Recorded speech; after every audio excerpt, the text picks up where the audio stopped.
going on?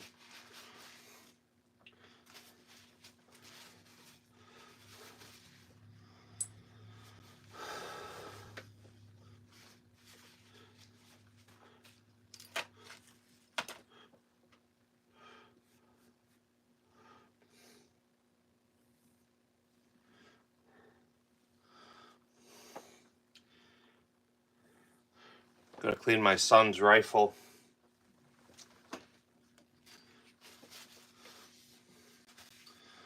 It's not really very dirty. I think I cleaned it before, but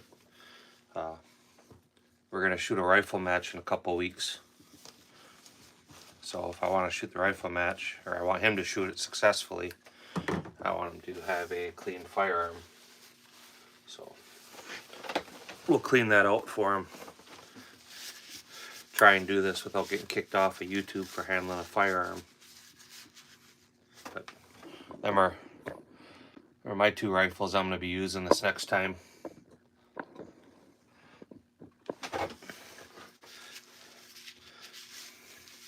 So technically, we can't handle firearms on a live. But it doesn't say you can't clean a barrel or an action, so I'm going to try not to show it too much, actually handling it.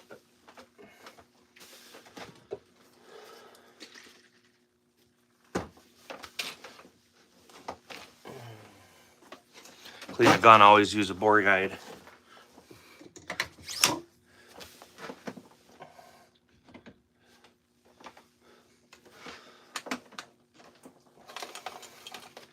So, how are you all doing?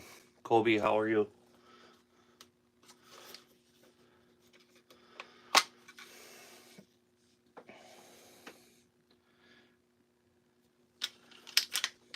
Even though my kid, my oldest, is grown, I still have to do all his gun maintenance for him, which is okay. I'm good, man. On vacation this week. On vacation part of next week yet.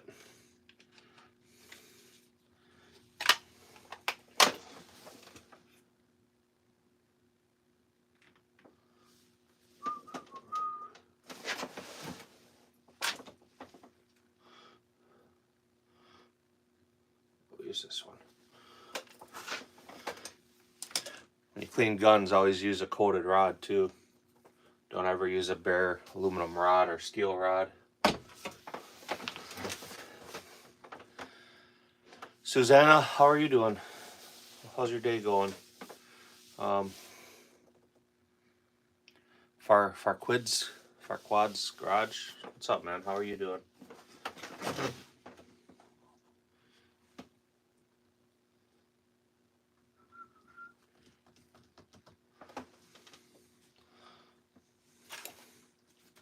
Oh, where I set my little cover.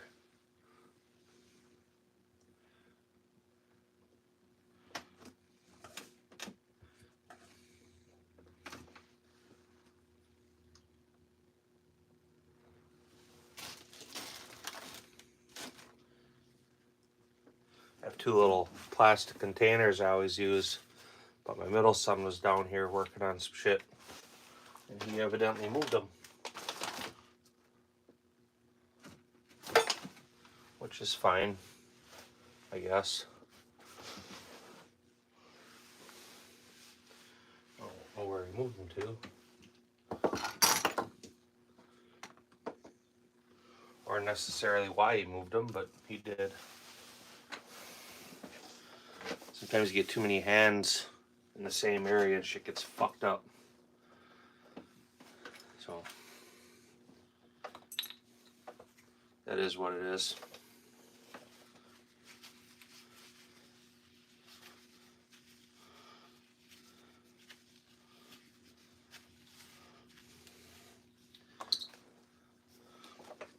Oh, if you guys ever clean guns, there's a lot of different ways to do it. Using the right chemicals is important. Using the right equipment's important.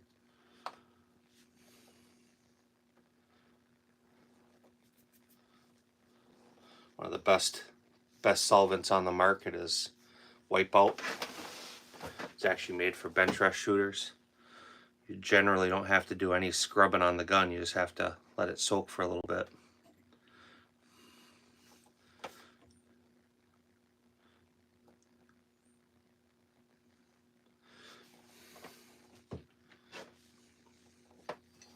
So, older 10mm head, a better load data. You'll have to explain that a little bit more. Load data is load data. It's all published, so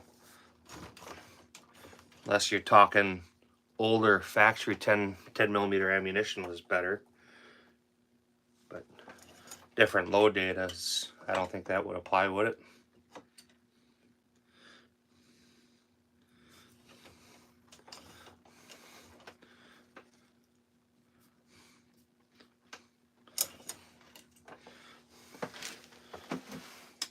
So I won't brush this barrel at all. It's a 22 caliber 5.56, so that's the first patch. We'll run some wet patches through it, let it soak for a half hour or so, run a few more wet patches through it, dry it, and clean it.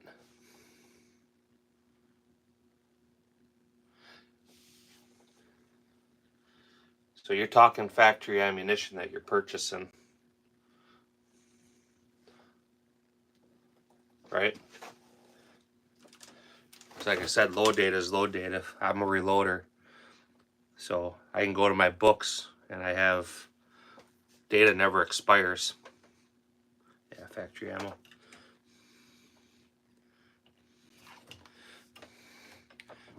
Thing with factory ammunition is, and you'll see this in a lot of old calibers, that the factories will load the ammunition so that it's safe in older firearms. Powder wise, no. I mean, load data is load data, man. It's like baking a cake. So recipes don't expire for load data.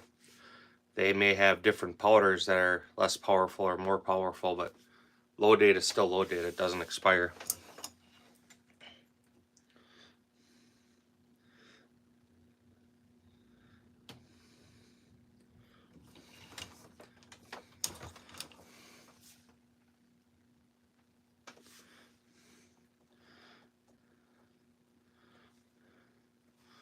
Second wet patch.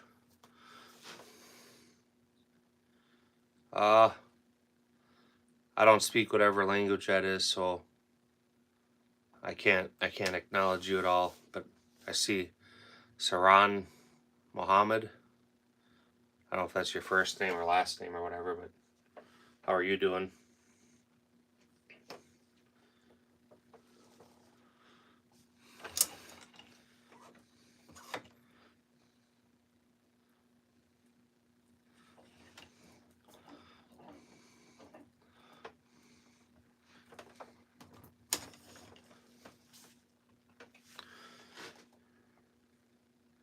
So yeah, the rifle's dirty.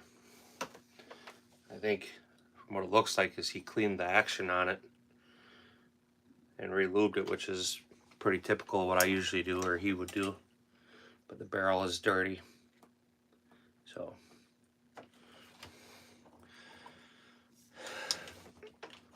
he swapped his optic out, so I need to zero the gun for him. So we'll clean it and then go zero it. But if y'all would, man, do me a solid and double tap that screen, put a like on the video, join the chat. If you have questions, you know, primarily I'm a gun guy, so we can talk about firearms.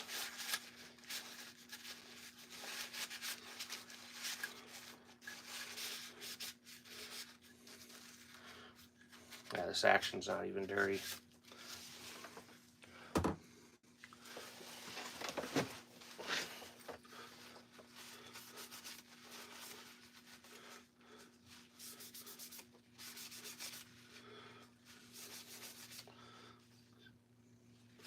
Just a matter of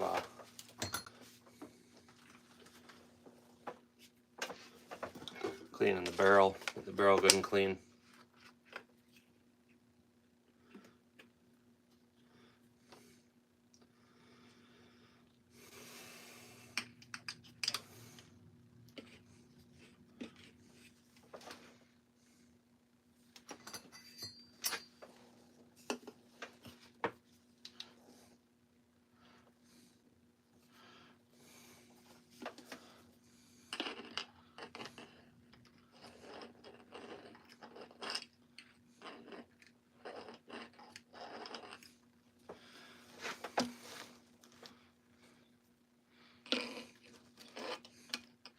Just dropped one of my brushes in a bottle of solvent.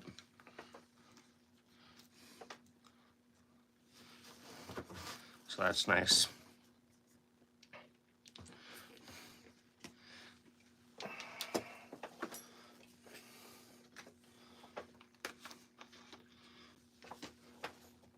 How are you doing?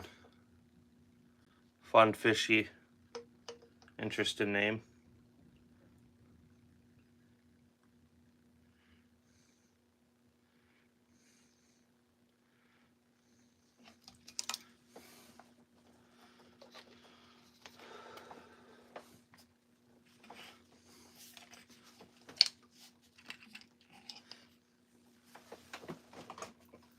Luckily that bottle's almost gone, I guess, huh?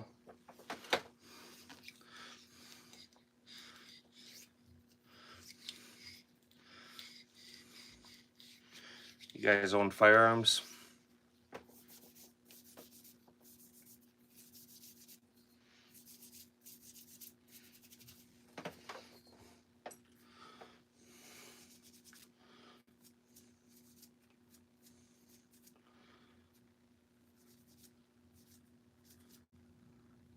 Either that or what are you doing on a Monday?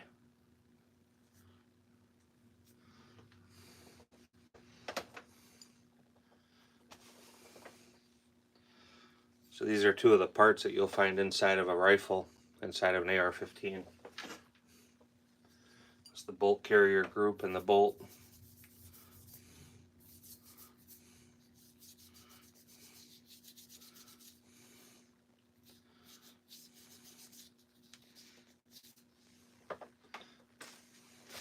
Best approach is always let chemicals do the cleaning.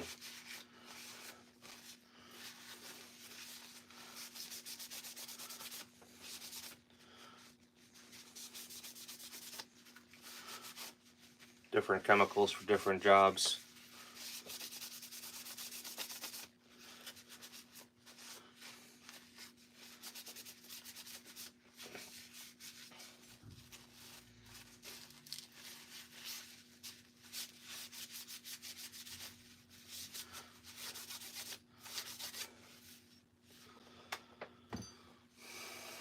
So, what are you really saying? What are you doing today? Obviously sitting here watching YouTube, right?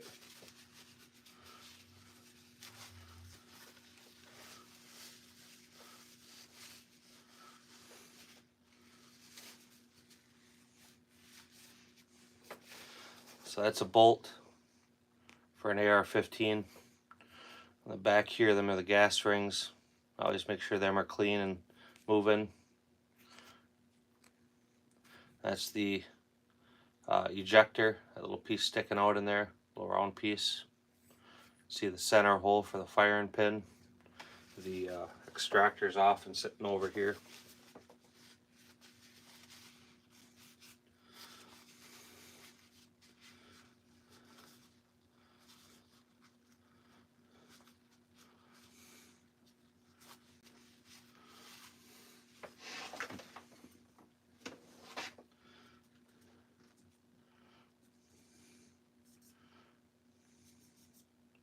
Like I said, his bolt carrier is pretty clean.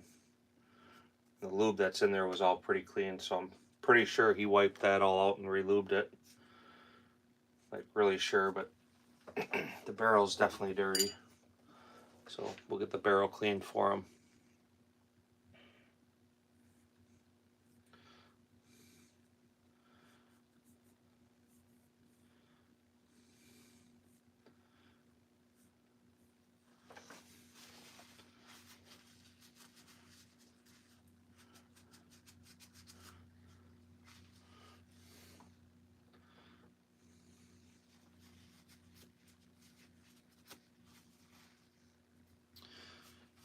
Where y'all from?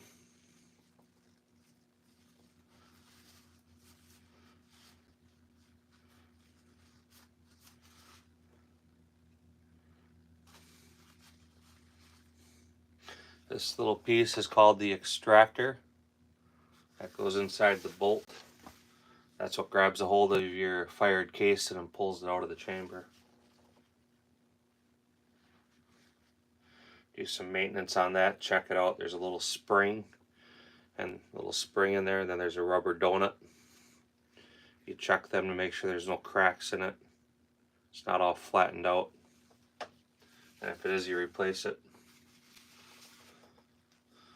That's the firing pin.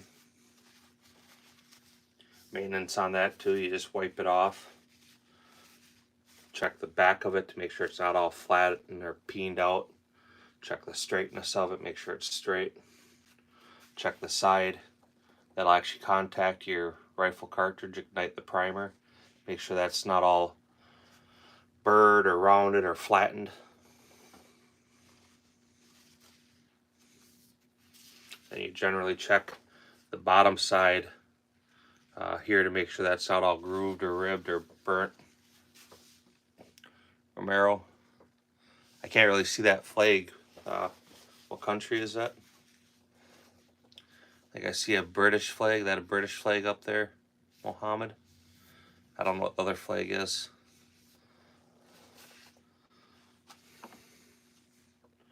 You got the cam pin. Check that for, like I said, same thing, anything else, excessive wear, any gouging or peening. This one's it's good. So just wipe that all out. Pretty simple maintenance.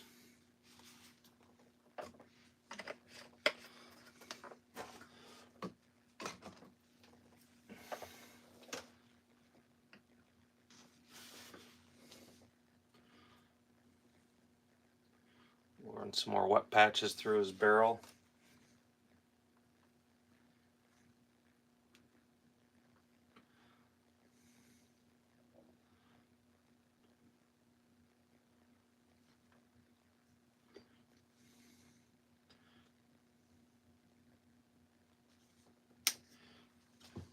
Of course, you should always wear gloves, right?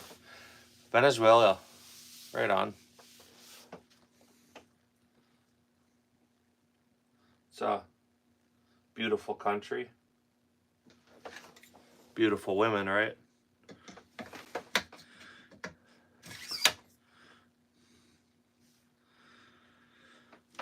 So let's see what we get.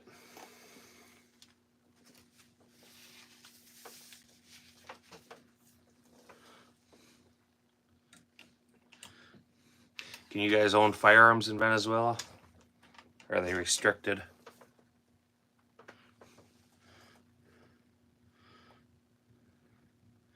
And now, if you were watching since the beginning, I showed the first couple patches, they were black. Now if you see this, it's starting to get that blue color. That's good. That's what I want to see. That's removing copper now. So this stuff is a very, very good cleaner. You should always wear gloves.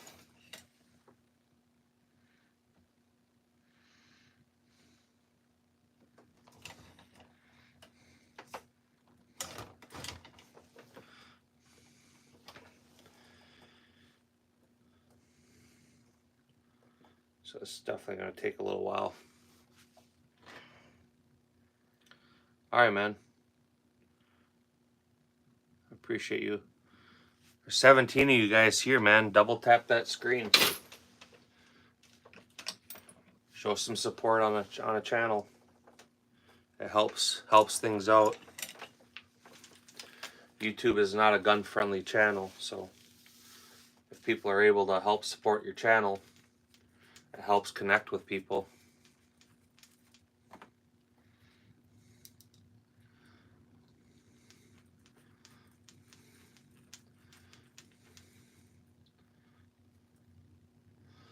So because I'm being a little impatient, we'll run the brush through it a little bit.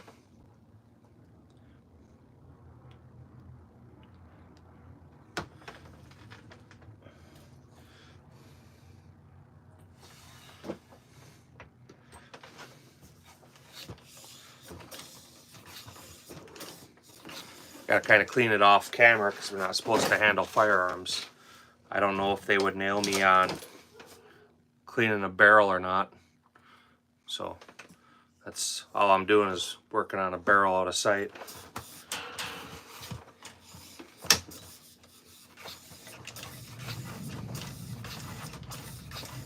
Brush the barrel, 15, 20 times. Then go back to some wet patches and see what comes out.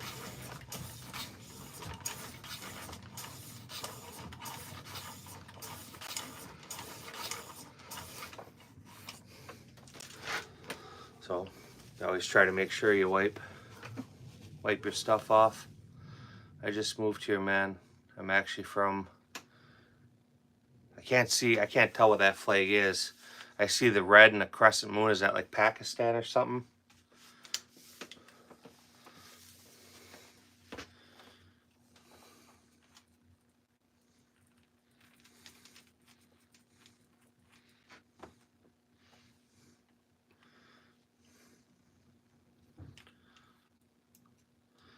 I don't know how to say your name, but obviously, you're the last one in the comments. How are you doing? How's your day going?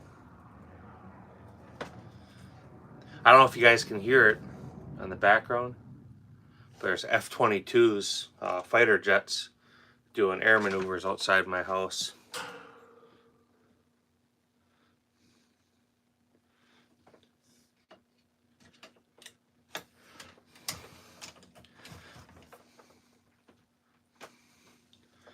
Yep. So the last patch was turning blue. That one's turning black again. That means I'm down to another carbon ring.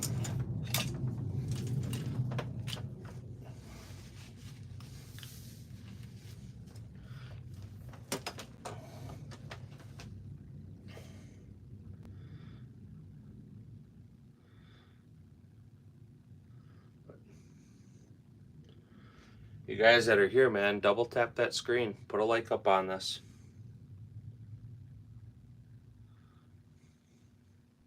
Tell me who you are, where you're from.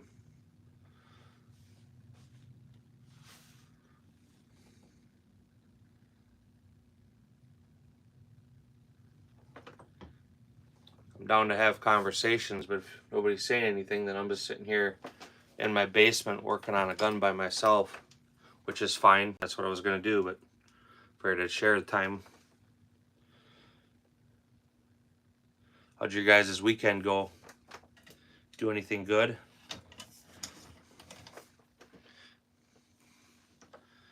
I had a pretty low-key weekend. Saturday I worked on my firearms for a match next weekend. Yesterday was Mother's Day, so my kids all came over and hung out with their mom. We had a really good lunch together, or dinner, I guess, more of a dinner.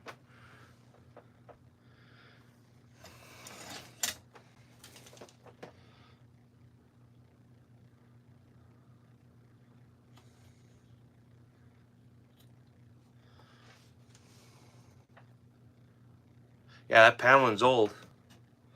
It was obviously here when I bought my house. My house was built in, was it like 1958? And I bought it from the guy who built it. It works, so there's no reason to change it.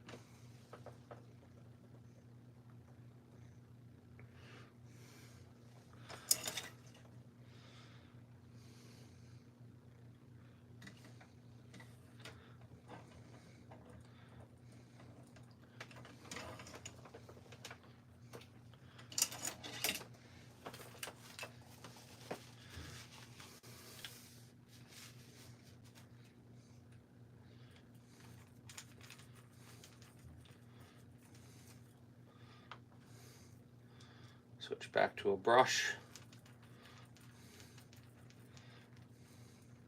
Bust some more of that carbon loose.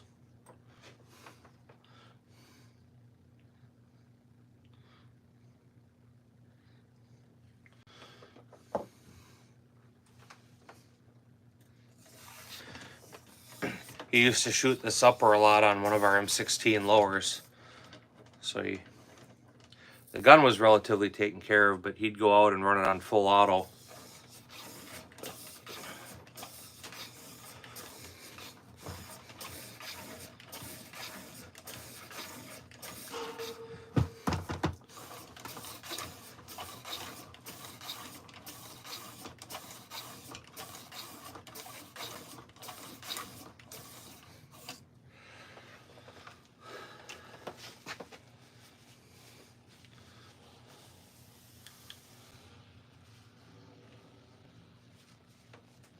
So let's see what we get now.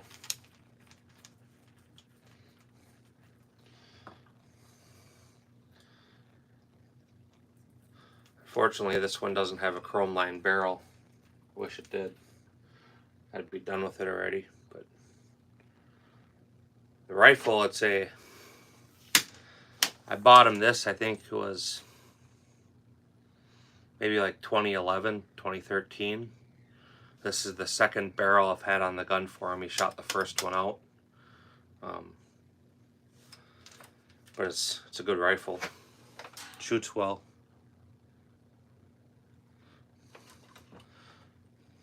My oldest, he lives on his own now.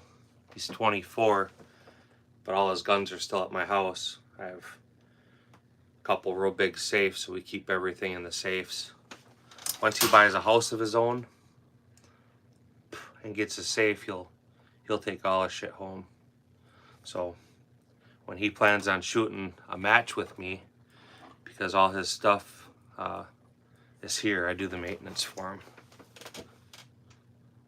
But Ramirez, I'll talk to you later, man. I hope you have a good day. Hope you have a good week. Do something fun. Life is short. If you can't do something fun, do something just for yourself. Go find someplace peaceful to sit and just have some nice quiet time.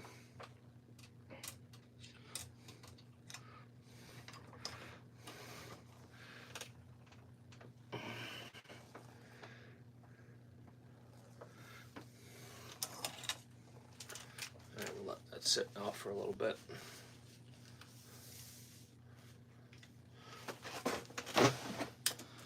Put his bolt carrier back together for him in a second.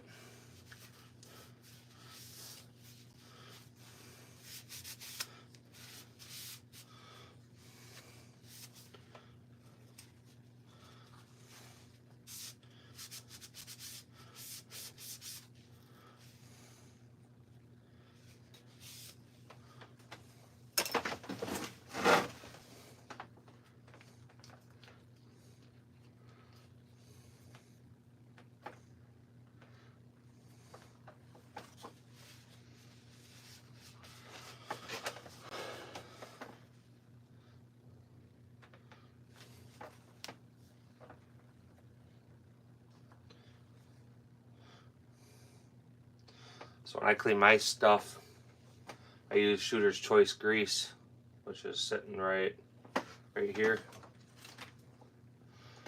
But being I'm cleaning it for my son,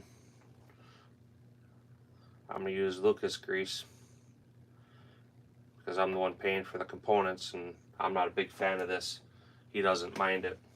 So we'll use this on him, on his.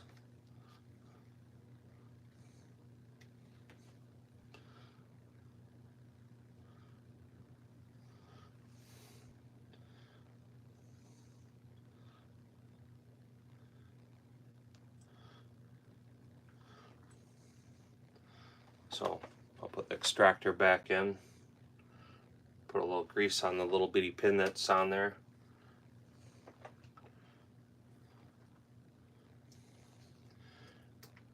And the pin is back in. Now the bolt is back assembled. It's got the extractor.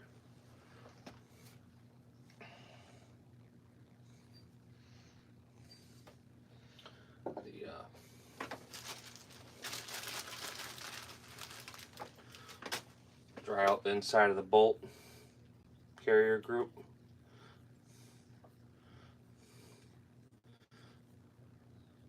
We'll just spray it out.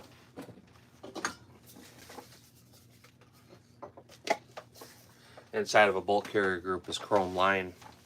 So I put, beginning here, I put just a little bit of Hoppy's number 9 in there, which the little bit of shit that was in there loosened up then.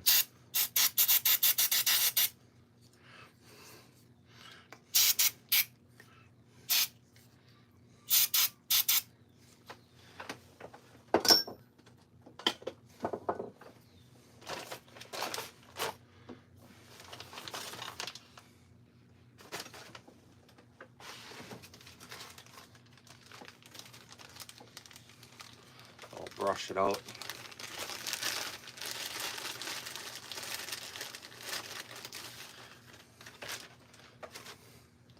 I'm just making sure anything that's still in there is dried out.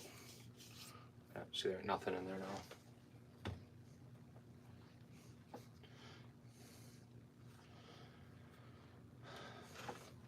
A lot of people like oil. Oil doesn't stay put. Using real light coats of a grease is the best way to go.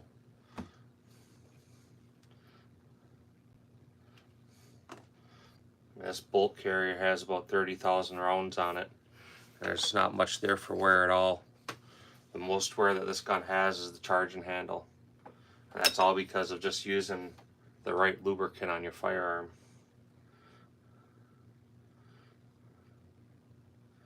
Making sure your shit's actually lubed. Lubing a gun is more important than cleaning a gun.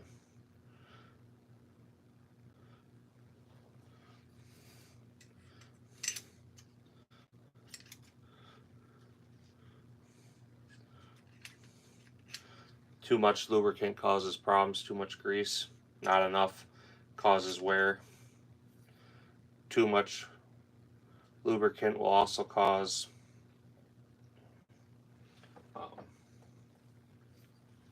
reliability issues because it'll start collecting a lot of debris. So there's fine lines of how much and where. But I'm putting just tiny little bits on my finger, and about 90% of what's on my finger stays on my finger. This is the cam pin, so you can see where there's wear on it. Shiny silvery spots.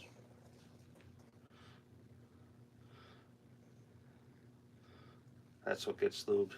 That's what I still have left for grease. So like I said, you don't use much.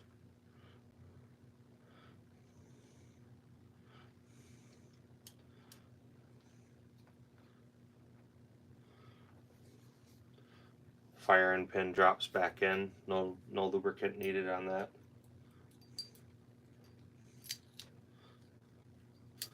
Goes back in.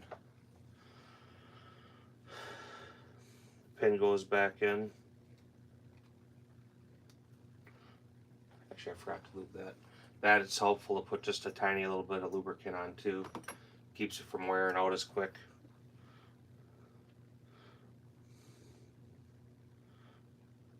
If it slides or if it impacts, that's where you want to put grease.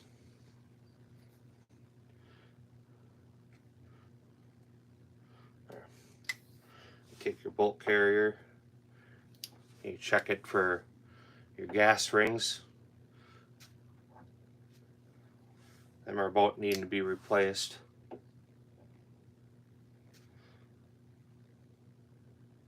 It should support the weight of the bolt carrier. When they're bad, it'll drop right down. This drops down, but it takes a little bit. You'll probably get another 2,000 rounds out of these carrier keys. So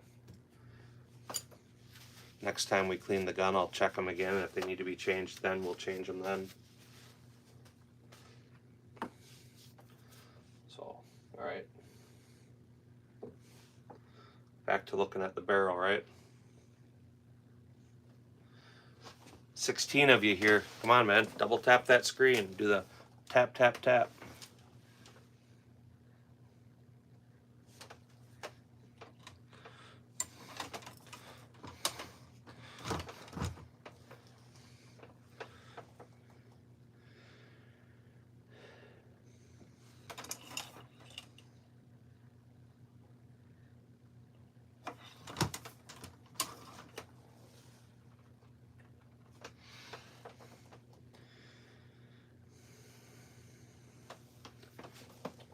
It's getting cleaner. So depending on the gun, most of my stuff I use Shooter's Choice. It's all-weather grease. On like my Thompson or M1 Grands or M4, my M1A1 and M14, or Mini 14s, Mini 30s, I use Lubriplate.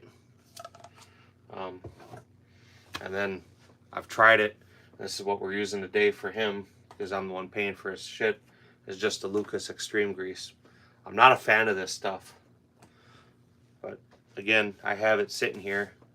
I have about a half a tube left of the other stuff, which is what I use. So this will work. It's okay. Our rifle match will be a couple hundred rounds, so when we get done with that, he'll clean the gun again. He won't clean the barrel, but he'll wipe out the action and lube it.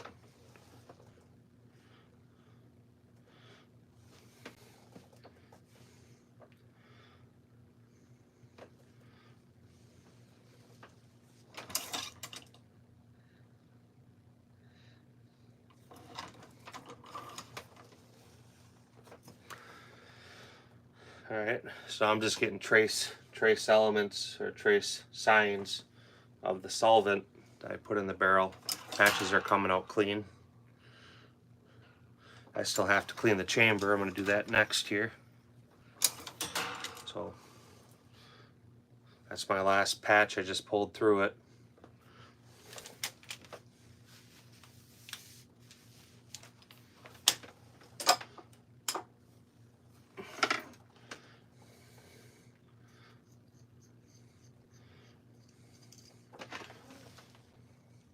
Get a chamber brush.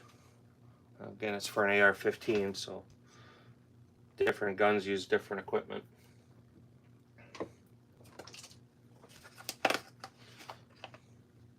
I don't use aggressive chemicals inside the chamber or the barrel extension. I use something soft, like a Hoppe's number 9 works perfect. It's not real dirty. I'm just going to brush it out and make sure anything that is in there gets loosened up. I'll spray the action out, then I'll put some preservative in it.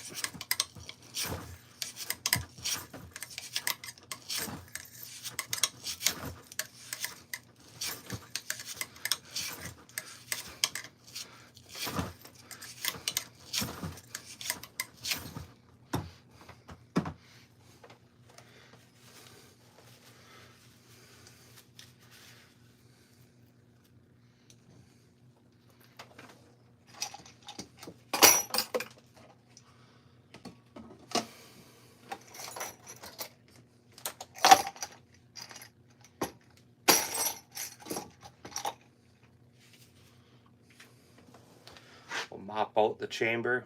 I'm not going into the barrel at all.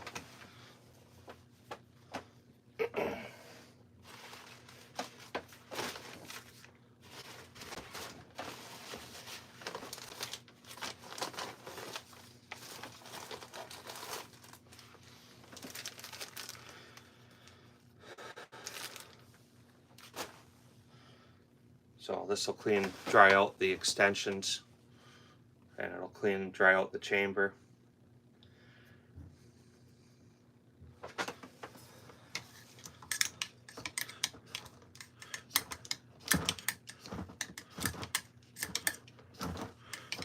If I could have remembered when this gun was clean last, I wouldn't have even wasted the time, because it's not super dirty. But like I said a little bit ago, we changed the optic on it, so I got to zero the gun for him. So because I got to zero the gun because of an optic change, I want to start with a clean barrel.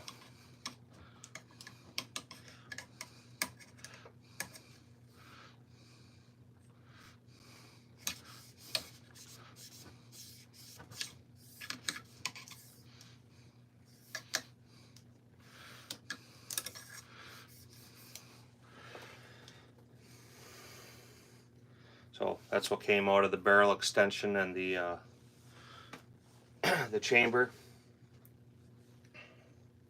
That was after I brushed it out, so it's not real dirty. Run another dry one through.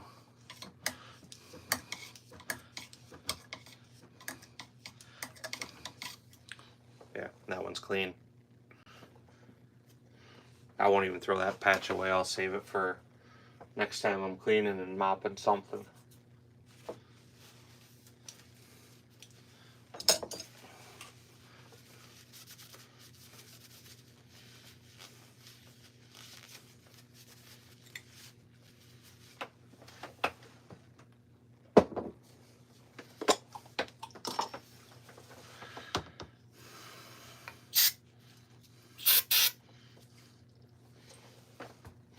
That's just cleaning out my bore guide.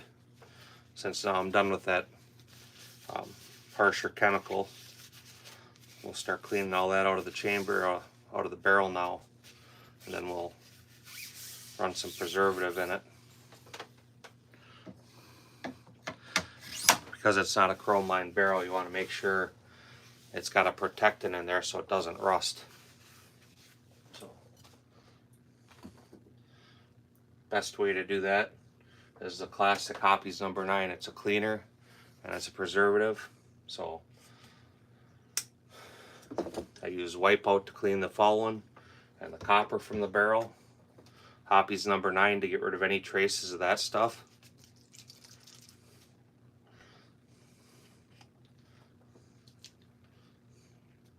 That stuff's a very good cleaner, but if you don't protect the metal after using it, you'll actually get corrosion because it removes all the oil, any of the stuff that you would normally find in it. So the Hoppe's number 9 gets rid of the traces of that, and because it's a preservative as well, it leaves just enough of a film in there not to get a rusted out barrel. So with that, I run 2 wet patches of that through the barrel. And you can't just leave the barrel wet. If you leave it just plain old wet like that, you can actually cause hydraulic damage when you fire the gun next. So 2 wet patches, and then I'll only run 1 dry patch through, and that'll clean the excessive lubricant out, or excessive preservative. So with that, you could put the gun into storage and it'll stay good for a long, long time.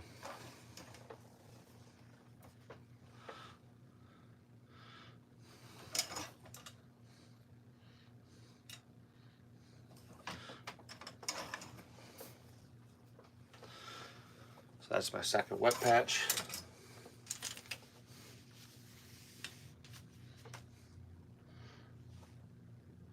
Run my dry patch.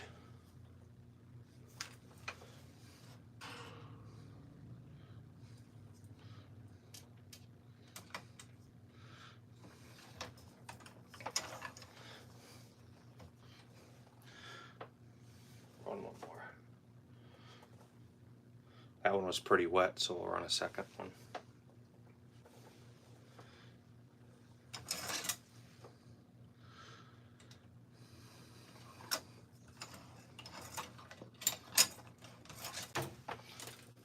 I dropped it.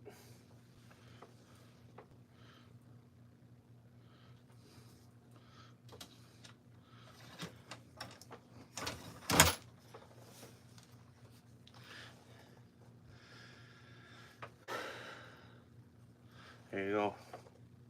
Patch is dry.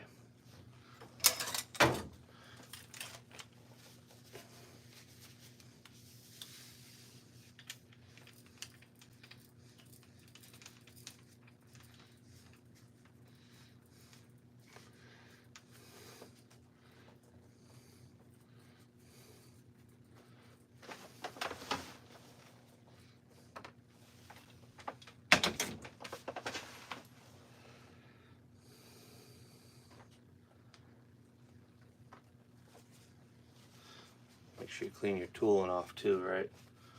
Ammo, what's going on, man?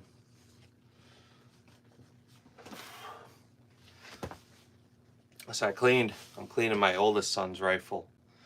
The action and everything was clean, more or less. barrel was a little dirty, so you missed the whole cleaning shit.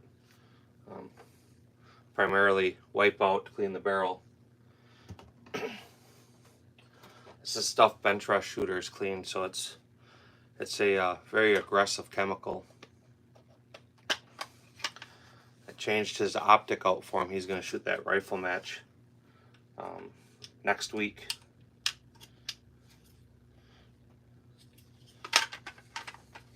So we changed his optic. I'm going to go sight his gun in tomorrow. And because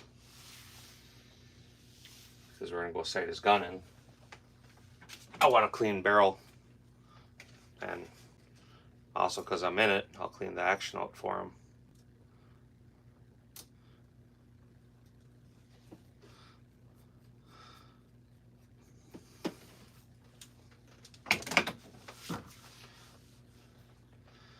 So that's his bolt carrier with using grease.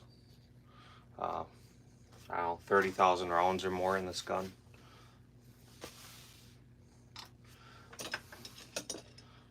That's his same charging handle. So when I tell you to use grease, that's why I'm telling you to use it. I'm not using Shooter Choice for him today though. I'm going to use that Lucas grease because I'm paying for it. And since I'm paying for it, he can use what I don't like. I'm not a big fan of it. I prefer, like I've showed you a million times, I prefer the Lucas or the Shooter's Choice. But that's my last tube. That's about half gone, so I'm not going to use that up for him.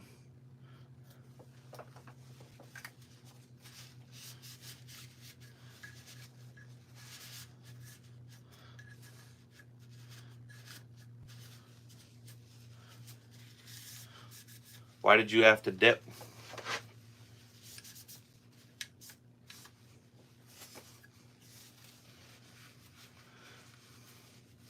I'm hoping I can get away with doing exactly what I am, not so much showing a firearm. It's just the upper assembly. I don't know if I can get away with it or not. We're going to find out.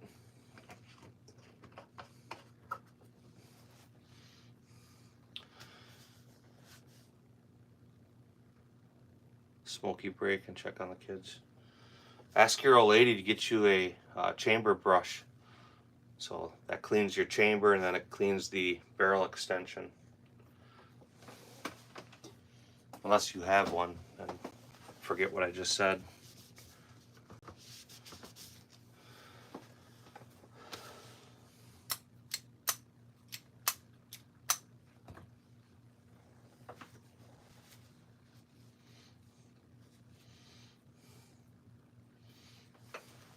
Of course, always remember to clean off your tools too.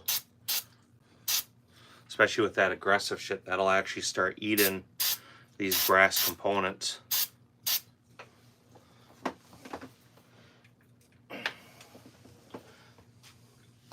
When I can't get a gun clean with just soaking it with Hoppy's number 9, I'll use that wipeout. That stuff breaks through everything right now.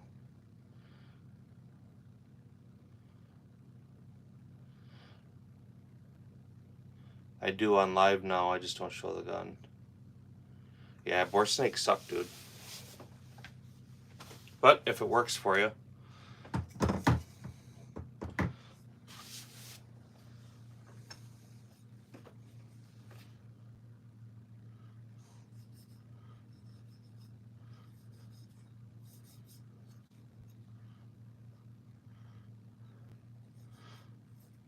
I bought this tube of Shooter Lucas to try it, and it definitely doesn't work as good as Shooter's Choice. But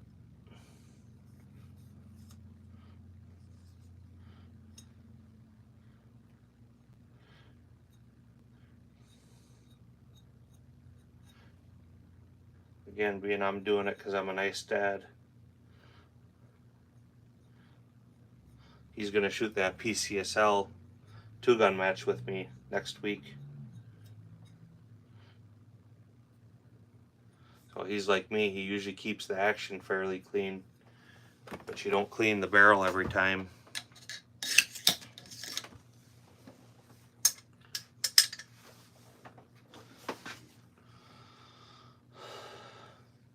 Because they don't do a very good job of cleaning the gun. They work in a pinch, but they don't do a very good job of cleaning.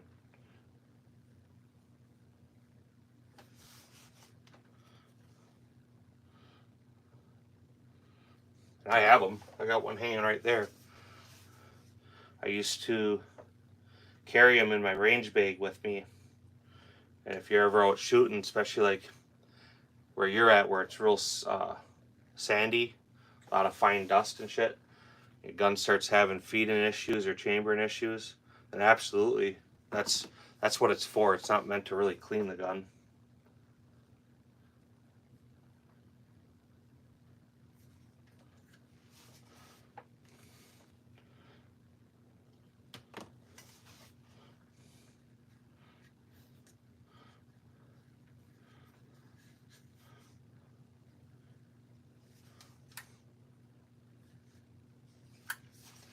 I just put grease on my finger and I put it where I want it. Obviously, when the bolt carrier goes in, it'll drag and push any lubricant. But I put it on the bearing surfaces of it. I already assembled the bolt carrier, so you missed that.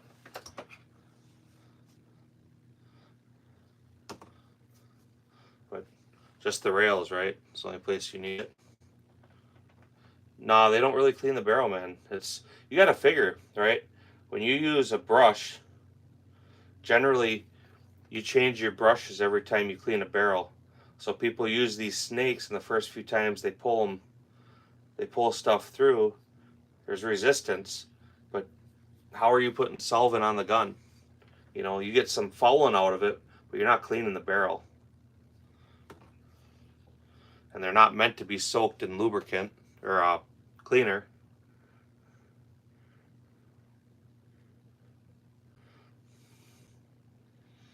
I went away from them. They you know, it's a $9 tool. Like I said, it's like an emergency fix. It doesn't do a great job.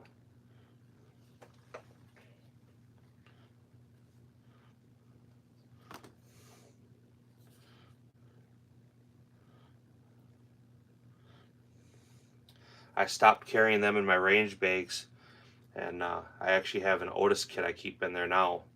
So if I ever have issues, and we do, where the gun stops wanting to chamber, I'll take it over to the safe table, I'll pull the gun apart, I'll put some solvent on a patch, I'll pull the patch through a few times, pull the brush through, a dry patch, then I'll go back to it. That's the way to go. Well,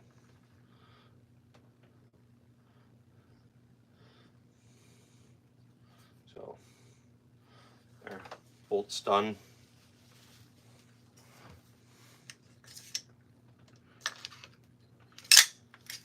That's how smooth that is. Super slick. Shooter's Choice is better though. That's a better lubricant.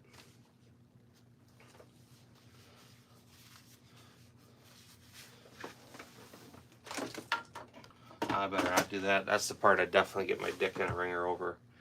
I was going to pick up the lower. Actually, I can probably do it like this. Let's see if we can. Oh, maybe. We'll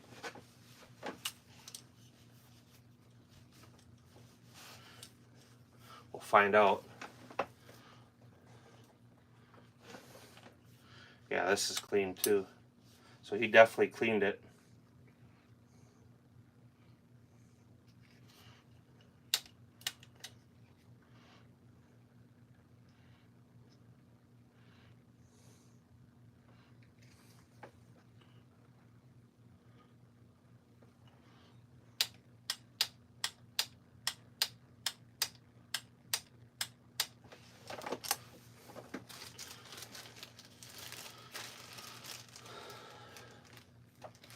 I'm doing good, man.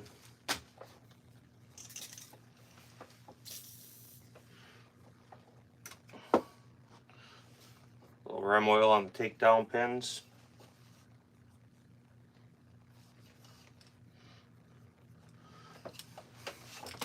I gotta do this off camera.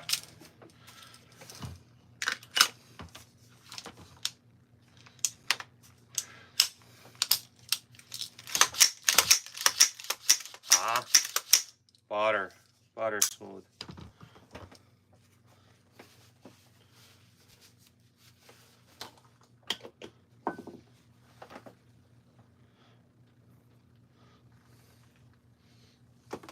So how long was it on here? An hour. So in an hour I took it apart, I cleaned it, lubed it, put it back together. The barrel was dirty. There was a lot of shit in the barrel. The action was relatively clean. The lower was real clean. He must have worked on that for a while. I don't remember the last time he used this.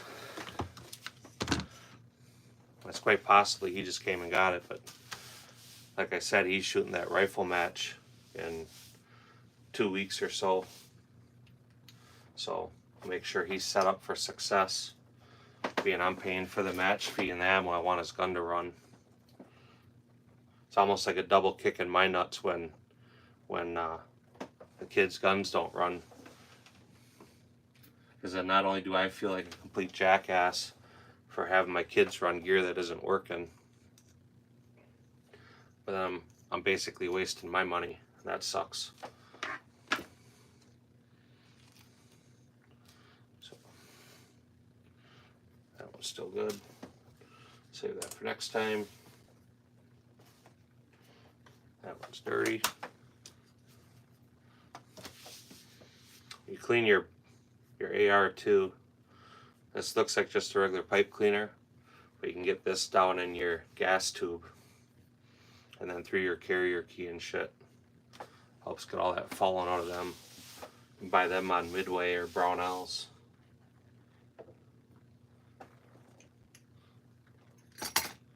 I don't know if you were here, John, but that's like the ultimate bore solvent. It's a good multi-purpose. You generally don't have to brush a barrel. You just gotta let it soak a little bit. If there's a lot of carbon in it, you do. But I have stuff, depending on what it is, like when I shoot lead bullets, I have specific solvents for getting lead out.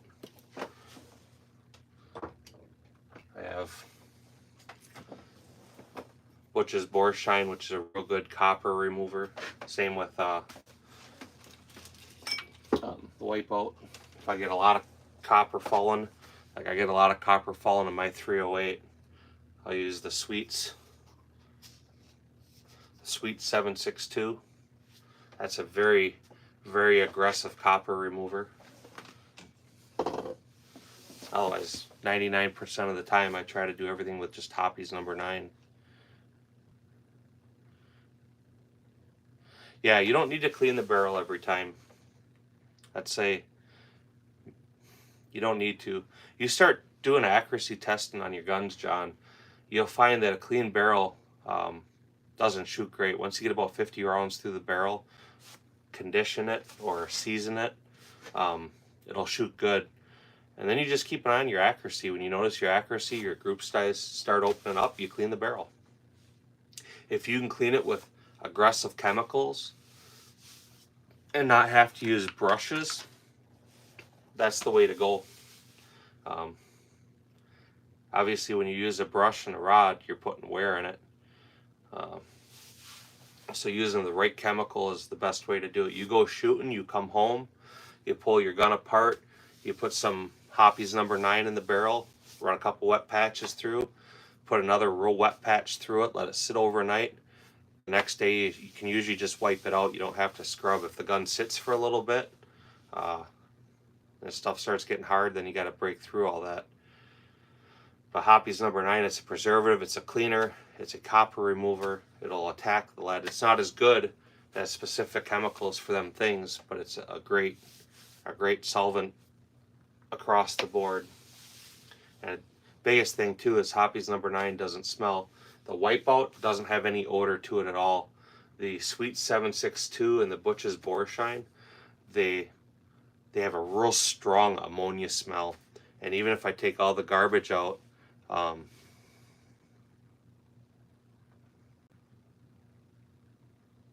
yeah, you don't need to, like your Action sheet, you don't need to scrub on them with brushes. You use the right lubricant and the stuff will just wipe off. I don't know if you saw his bolt carrier, but his bolt carrier had 30,000 rounds through it at least. It's his second barrel in the gun, and the bolt carrier still looks brand new. I generally use Shooter's Choice. For his today, we just used the Lucas. I'm still working on using that tube up. I don't use it in my guns, but being I'm cleaning his gun for him for free, he can use that. So he's pretty good when he goes shooting. He'll come home and he'll wipe out the action on the gun and relubricate it. So I think that's actually what he had in here, as it wasn't Shooter's Choice and it was a grease. So I assume that's what he used. But wipe it down and put it back together and run it. Pretty simple stuff. Not much to it. Yeah, you don't need to do that, man. Just wipe the stuff out, and like, even if it's dirty, you know, a Q-tip, a mop, a wet rag with Hoppy's number 9, that'll take everything off. Once you get it all taken off, you can, if you have residue and you want to get rid of the residue, Rem Action Cleaner, you give a couple squirts of that. When you do that, though, you do need to put some preservative back on it. But I'll usually, with a Q-tip or paper towel, I'll wipe it down, and then I'll go back in my channels and apply my grease. But there's a million ways to clean a gun. Yeah, Shooter's Choice grease. That's the shit right there. That's there's not much else better on the market. That's the best stuff. Now, for your M1 Garand, that's the stuff you would use for your M1 Garand. That's Lubriplate. That was designed for the M1 Garands. Modern pistols, modern semi-automatic firearms, your Benelli or your Beretta, I'm sorry. Shooter's Choice. That's the way to go. Oil just collects and holds on to debris, contamination. You get a lot of wear, and it doesn't stay put. The Shooter's Choice, it doesn't attract the dirt and debris, but obviously when you shoot it, you get it there. But you just wipe it off. You don't have to scrub on it. You don't have a bunch of shit stuck in places you don't want it. So you don't have to take my word for it. Just try it. Try it and prove me wrong. It is the best shit you're gonna get. That's for sure.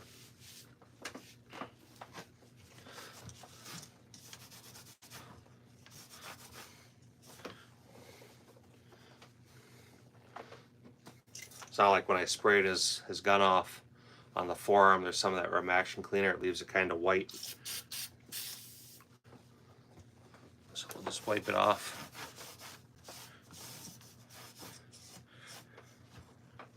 Shine the gun up.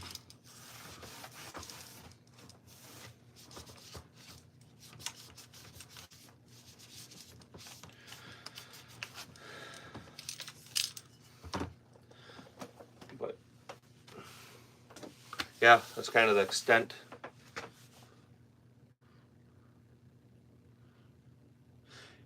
The striker assembly, you shouldn't have to take apart. It's sealed.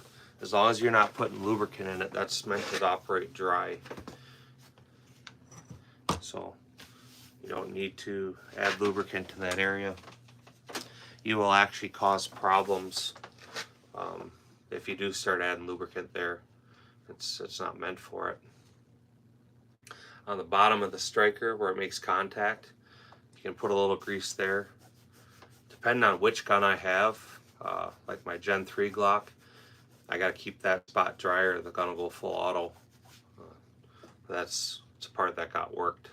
So tolerances are, it's a much crisper trigger, so if it's too slippery, it'll just slip off of itself, and then it's obviously not legal. You're breaking the law. But that's about all I got. I figured I'd do that cleaning since I had to come down here.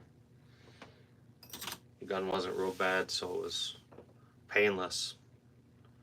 So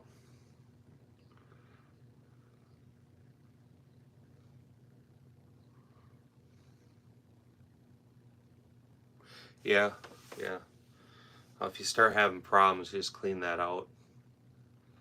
I had a lot of guns I did over the years for people where they would put, like on a Glock with the internal extractor plunger, they would pull that out and then they'd dump oil in there, and they couldn't figure out why their guns wouldn't run. Or they'd pull the striker out and put oil in there, and then their guns wouldn't run.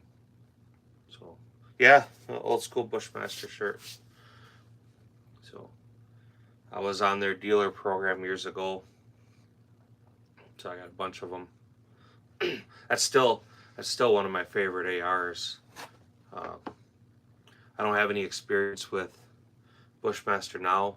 Franklin Arms bought the company, so I don't know how their quality is, but I used to love Bushmasters. That was my go-to rifles.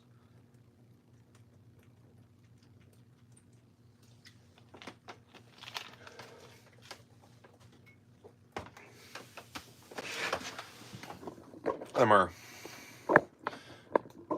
show you here the best I can. There are my two main guns right there. So that'll be what I use for that PCSL match. Their matches are interesting because you can actually use more than one AR. So some of the stages they have set up for long distance. Not really long distance. They're 600-yard matches, or correction, they're up to 200 yards. So on the couple stages that are 200-yard stage, I'll run my full-size gun with the 1-to-8 power optic. But 90% of the match is 50 yards and in. So I'll run my little shorty here for that with the EOTech. Not a sponsor. What's going on? Fancy seeing you here. Radav, I don't know how to say your name. I apologize, but how? So I had to come down here and clean my kid's gun, my oldest son's rifle. We got that rifle match in 2 weeks. He's gonna shoot with that. So that was the only reason I did it live, is I came down and I cleaned his gun real quick. His action was clean. I just had to wipe it out and relube it. The barrel I had to scrub on just a little bit.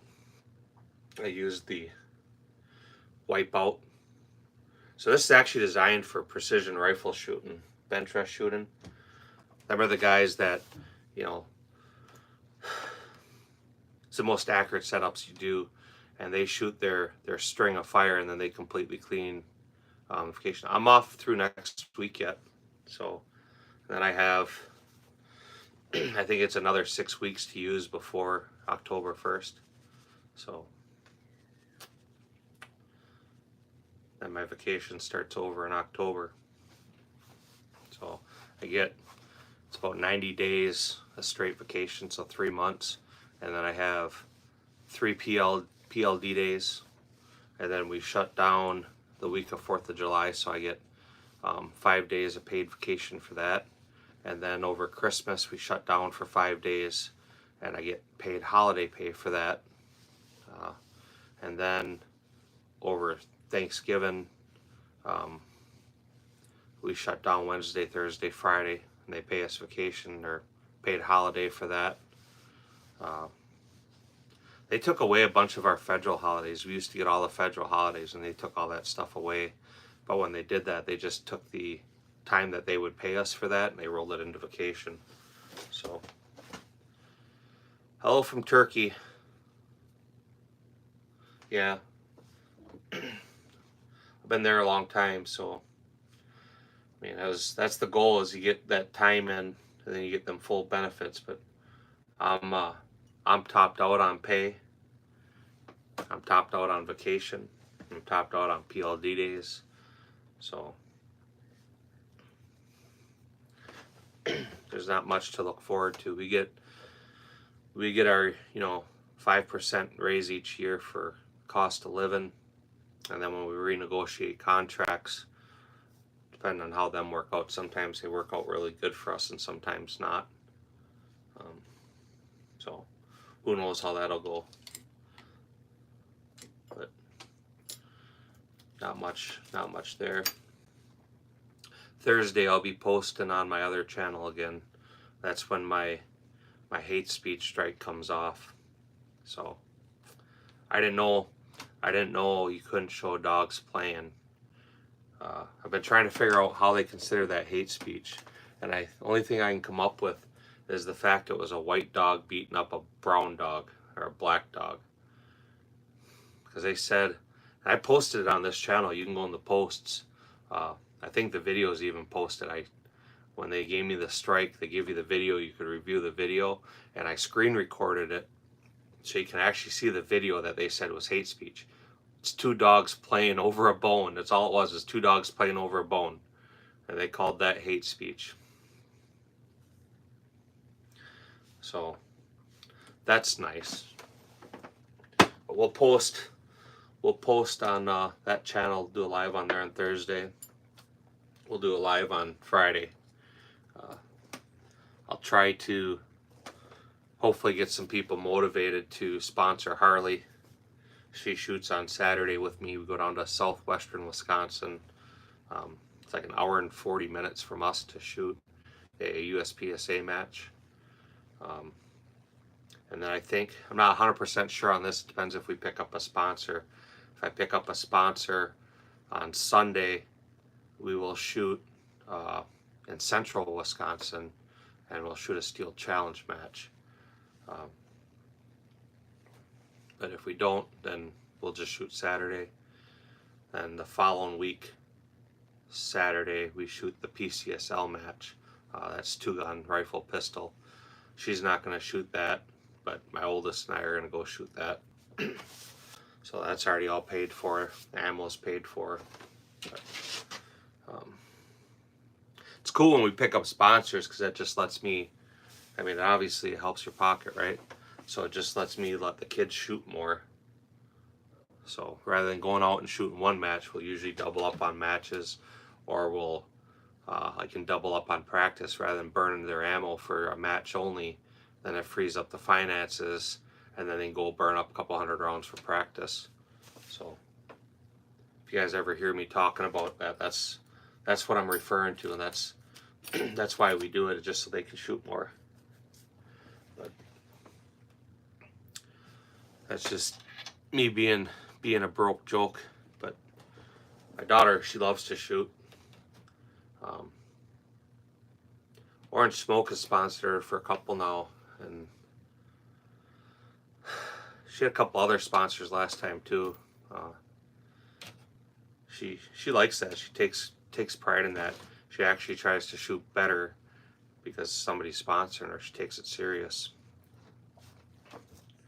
But she likes Steel Challenge. That's her favorite game. She's shooting USPSA now, and it's just like with ammo, where she just started doing it, so all the rules, how you move and stuff is tough. And she's a little girl, right? She's only 11. So even shooting a pistol, it's difficult. It's hard, We did some testing on our way home after the last match, and I'm going to change her load. The load I had loaded for her was a real soft load, and it shot nice. And then I had some stuff I loaded for gauge, and I don't like it. It's too snappy. It's too powerful. But I tried some of that in her gun just to see, and the gun shoots flat for it. She's got that compensator on there, so even though it's a more powerful load, it throws more gas, which keeps the gun pushed down, and it actually feels softer than the soft load. That's just because you're working the gas in the gun. So I have a bunch of that loaded for her. So that'll be her load she uses next. and then I got to order components and order some more ammunition. But that is what it is, right? Nothing too important. So you said you got, what'd you say, 1,400 rounds or 1,800 rounds through that 22? I don't know if I asked you, but what were you getting for accuracy out of that?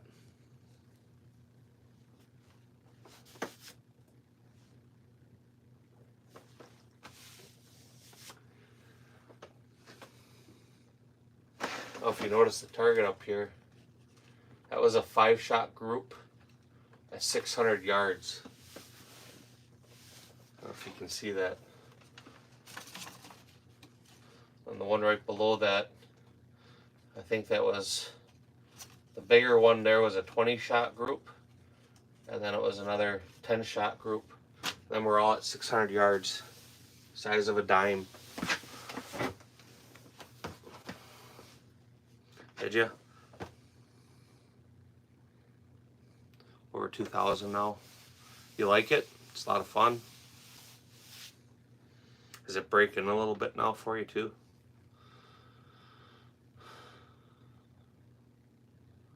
Improper loading of the mags. Yeah, you got to make sure, because them rounds stack, that they stack in there right. But that's more of a training issue for you than the gun. You know, 22s are kind of finicky with that. LT Burger, how are you doing, man? How's your day going? So,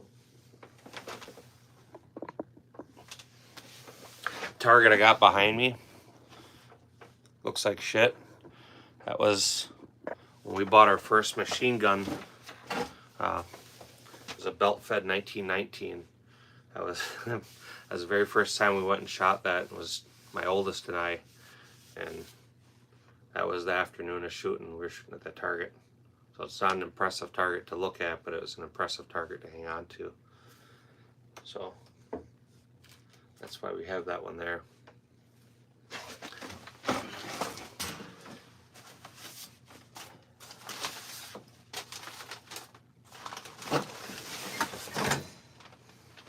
I'll show you some other targets. We do a lot of load testing. And when I talk about, like, how do you know when it's time to clean barrels?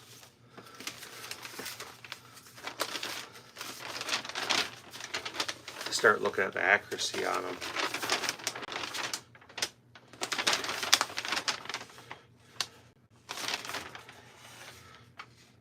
We started out the day on this one. I forget what gun this is. It was a 200-yard target. So you can see everything was in the headshots. And by the end of the day, when we checked the gun, that was what we were getting.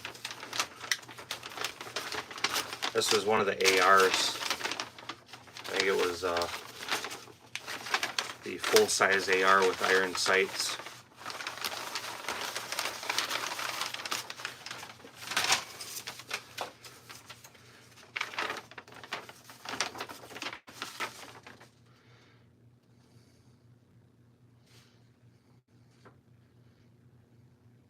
This is another good example.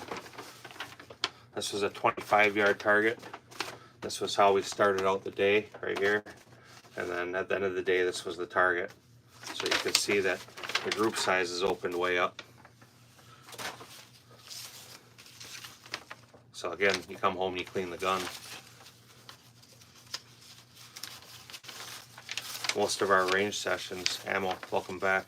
Most of our range sessions, we start out, the very first thing is we start out, I confirm zeros in practice, and then I have a target. Then at the end of the day, we see where the target is. If the guns are still shooting good, then we don't change them.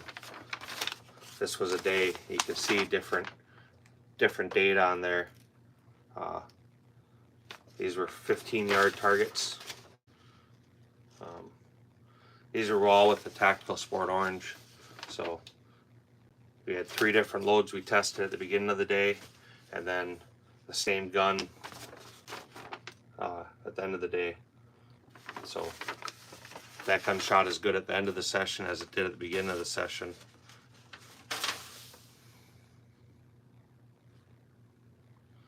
I'm about to pass my ammo channel and subs. What do you mean? Oh, this Kebab ammo?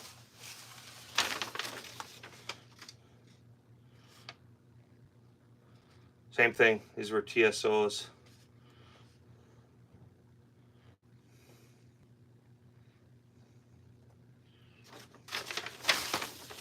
Another day we would have came home, not made any adjustments.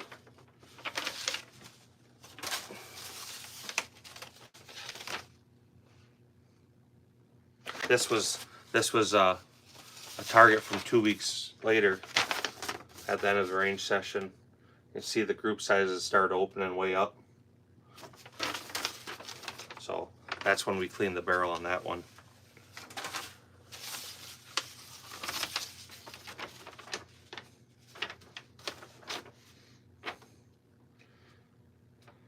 It's a 25-yard target with the DWX. So when I talk about when I know how to clean a barrel or when to clean a barrel, that's how I know. Is we'll go out and record data.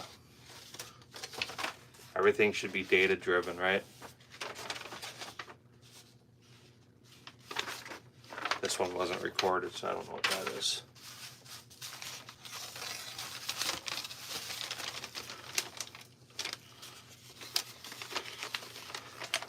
These were 600-yard targets. I think Gage was shooting this with that full-size AR. And we're 600-yard targets with iron sights. So he was shooting good that day.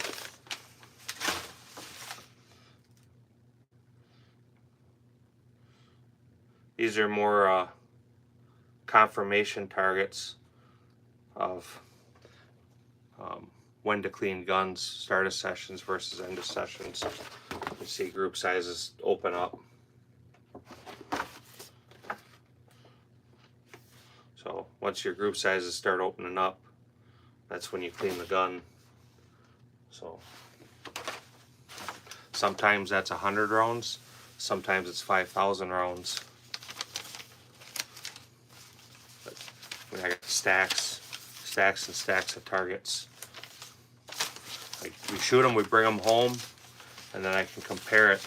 And part of the reason of the comparing and hanging on to it, it's data. So as you shoot these guns, when you're only shooting a few thousand rounds a year or something, it's not a big deal.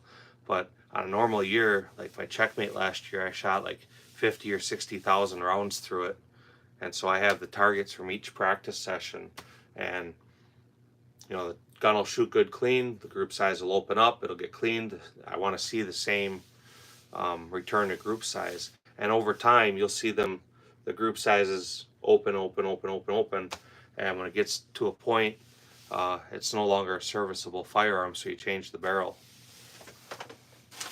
So if you guys don't track your data or keep your data, you should. For one, it'll give you a rough estimate of if your gun has a shift of point of aim. Sometimes your zero will change as the gun gets dirty. It'll shoot high, it'll shoot low, it'll shoot left, it'll shoot right. That way you can know, usually around that 1,000 round mark, I'm going to start shooting a little high and left. So if you're shooting a steel plates ammo, you know that you have to aim a little lower right or whatever the shift is. Or if you clean the gun, if it has a shift of aim or something. So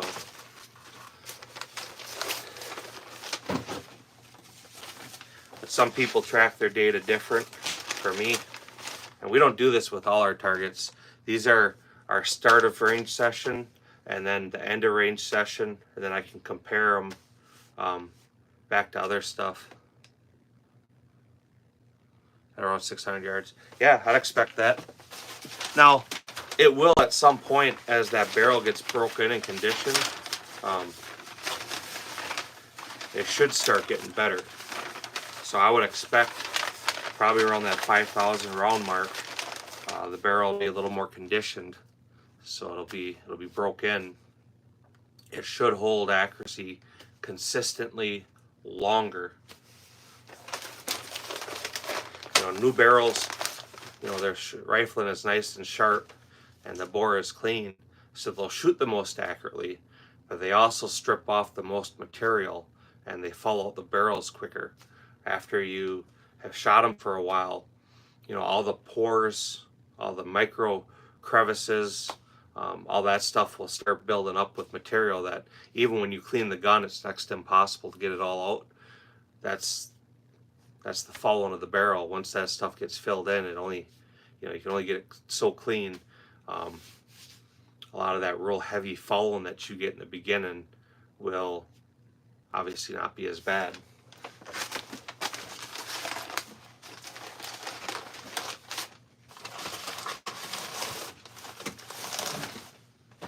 Does that make sense to you, what I'm saying?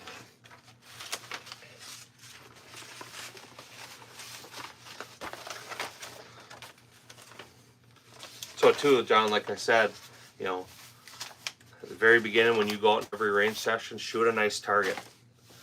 And as you get your round counts going, you know, identify how many rounds are on that barrel. And then at the end of the range day, very last thing you do is shoot, and don't just shoot one target, shoot a couple groups at the target. And so you can track your data, which will track your life expectancy on that barrel. If when you go home and you clean your gun and you come back out, now your group size is double, and no matter what you do, you can't shrink it back down, it means you did something wrong, you damaged the barrel, which is actually fairly easy to do. Rimfire is the biggest problem with the rimfires is getting the lead out of them. Again, that's where something like that comes from if you're shooting lead bullets. This especially, when you use it, you have to wear rubber gloves because you put lead into a liquid solution, and liquid solution, lead in a liquid form is easily absorbed through skin. But you know, most of the time Hoppe's number 9 will get most of the shit out, but lead especially, you have to approach a little differently. So 27. First time shooting one-handed, trying to aim down the sight through your phone. Did you post some videos, John? I haven't looked at your channel in a couple days.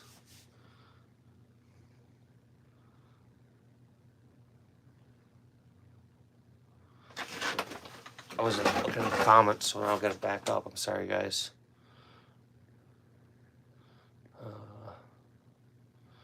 Yeah, about to pass the channel. Saw that. Winks, can you put a profile pic? Yeah, I was asking him to do that too, so as he changes his name. I was talking to him the other day.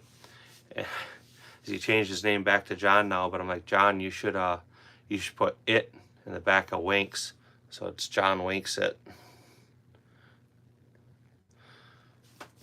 Pro Shot One Step. Pro Shot's good stuff too. CLP is, it's garbage. I got some, you know, big bottles of it. So it's not something I have it, you know, I've used it. I do use it on occasion for certain things, but it's not a great cleaner. It does work. It does work okay to like soak carbon in. So like compensators that are real heavily carboned up, you throw them in some CLP and just forget about them for a little while. That'll eventually start loosening all that up. Kroll works really good for that. Or what I find the best, and this is what I use on my Checkmate, is the Slip 2000 carbon killer. I'll take my comp and I'll leave it sitting there for a week.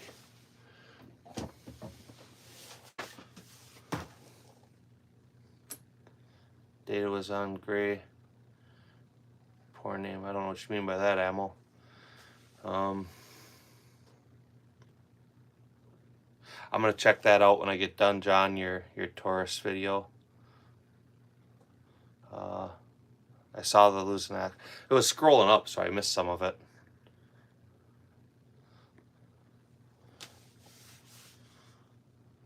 yeah, so I buy this. I just emptied out today, but I buy the big bottles, and then I just fill up my small bottles. So I spill this shit, man, a lot. So I usually fill the small bottles about half full, and then when I do spill them, it's not as big of a deal. But um, I buy them off eBay. I forget what they are. They're not expensive, but I use more Hoppies than just about anything. Hoppies is good because it's a preservative too. It's mineral spirits, kerosene, and a scent. So it's just an old school cleaner. All the lead stuff is a mineral spirits, um, peroxide, and kerosene, I believe. We'll put lead into liquid solution. I have a recipe for it around here somewhere. I used to make my own, but I don't shoot. I don't shoot precision rifle like I used to. Um, the Hoppies or the Wipeout, if you're shooting bench guns, that's the best stuff on the market. That's meant for these precision shooters to get their firearm completely clean. I don't I don't like to use that in my pistols because I don't care to get the pistol barrels that clean. Uh, Especially like my Checkmate, until that gun has 50 to 100 rounds through it, it doesn't quite shoot a great group. So if we went shooting practice today and the gun shot for shit, well, now I got to clean it for tomorrow. I'm going to be halfway through the match before the gun starts shooting decent. So I generally don't use that in pistols unless I have to. However, one thing I figured out, um, so I've been loading ammo for Gage, and I switched him over to some CFE powder, that Cop and Fall Eraser powder. And I've used it in the past, but he didn't have a clean barrel when we used it, so I never noticed a difference. The beginning of the season here, I cleaned his gun, and now he has about 3,000 rounds through the gun. And I had it down here, and I figured I'd clean it for him since we were down here, and we had about 3,000 rounds. That gun starts getting real shitty accuracy, about 4,000 to 5,000 rounds. It falls right off. So we were a little before that. I was down here cleaning stuff. I grabbed his barrel and I ran some Hoppies through it, and all the carbon came out, which you would expect. And I'm in there looking at it in a flash, and I had to ask him when the last time we cleaned the gun was, because there was no copper in it. It was just a real slight trace of copper with the first couple wet patches after it soaked. But evidently the CFE works because there was no copper in the gun. So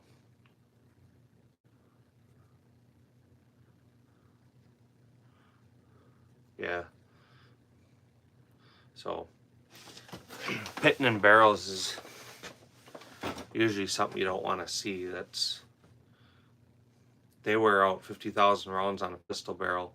It's not a lot, but it's not like it's new either.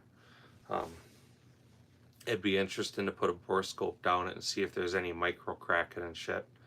But again, pistol barrel, you're not expecting a bullseye accurate gun, so.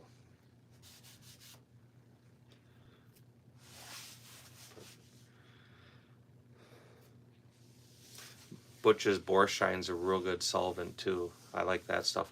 I like that a lot when it's warm out, because I can open up the windows down here and let it air out. Even after I use it and I run the garbage outside, it hangs in the air for days.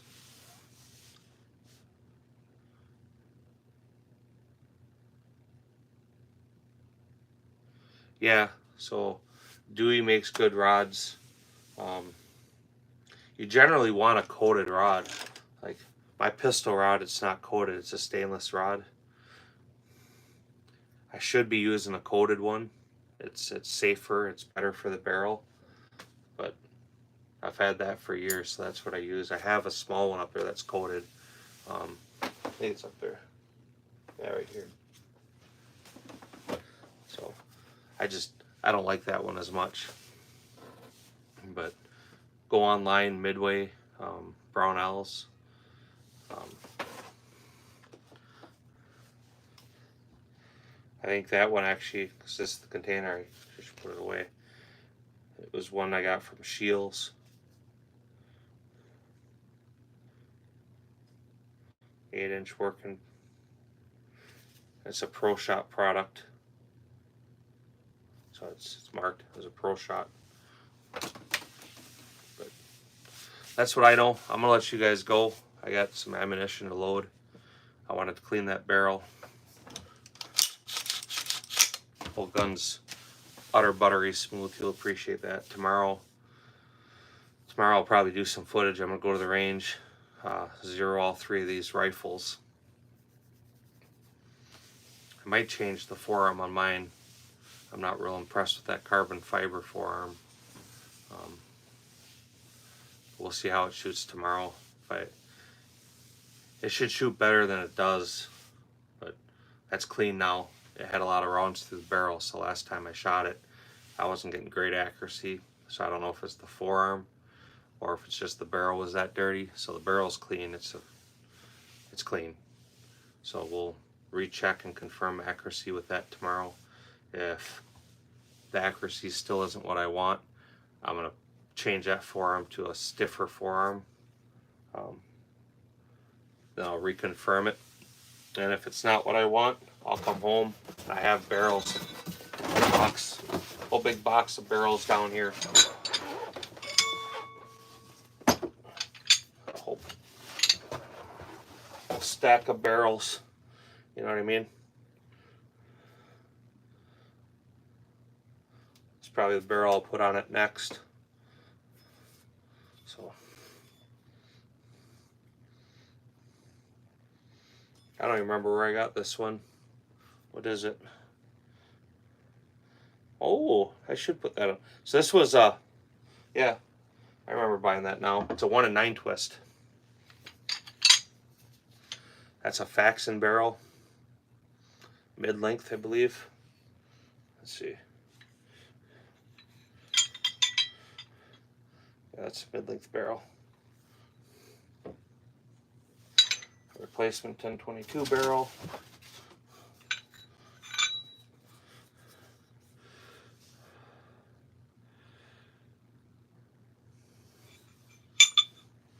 I don't recall what sizes these are.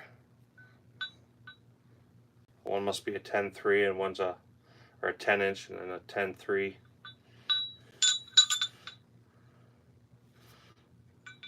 Another little 7-inch.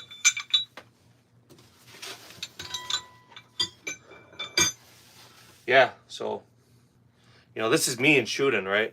I have a little stack of pistol barrels too, and when I talk about I keep an eye on my accuracy and shit, I don't go, oh, fuck, it's getting shitty, I need to change, I change the barrel.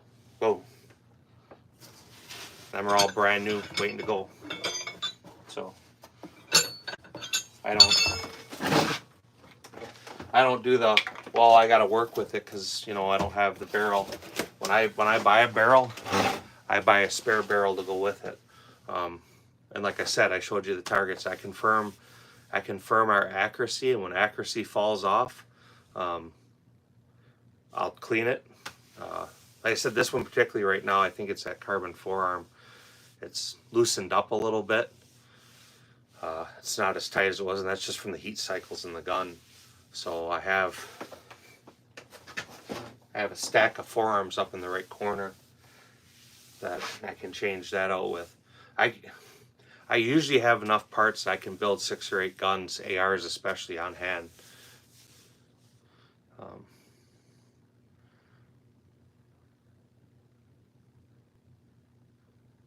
Yeah, so that's when you change it. Do a good cleaning on it, right? Something like the Wipeout, really get it good and clean. Get a good look at the rifling. If you have a borescope, get in there and see if there's any of the micro cracking, or check for erosion in the lands and grooves. And if the stuff is there, you can do one of a few things. You can just rebarrel the upper, or you can take that upper off, replace the whole upper, and then when you want to just go out and rattle battle some shit, just burn up, do mag dumps, you save that upper for that. Our match guns, I just rebarrel them. I don't fuck around. Yeah. So, but like I'm saying, if you're getting barrels smoking hot, so you want to shoot for accuracy, but in your practice session, you're doing close-up drills and mag dumps, then save that barrel until there's nothing left of it. That'll save your better barrels. So that's one of the reasons I have multiple ARs. So, I mean, barrels aren't expensive. The stainless one in there was expensive. That's a Shiloh barrel. That's a 1 in 9 twist, and that's so I can shoot the 55 grain bullets. So I'm not shooting distance with it. It's up close and fast.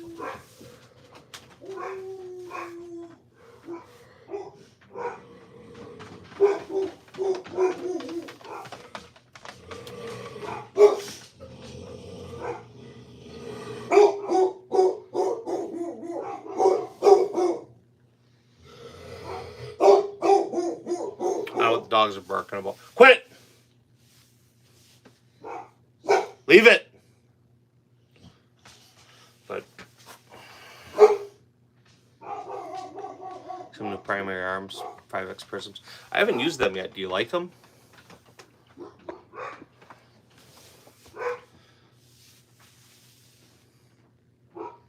Try to test them out. Yeah, make sure. Go to my channel, this channel or whatever. Leave a comment in there, and then I can find your channel, as I'd be curious to see how your testing goes on it. So.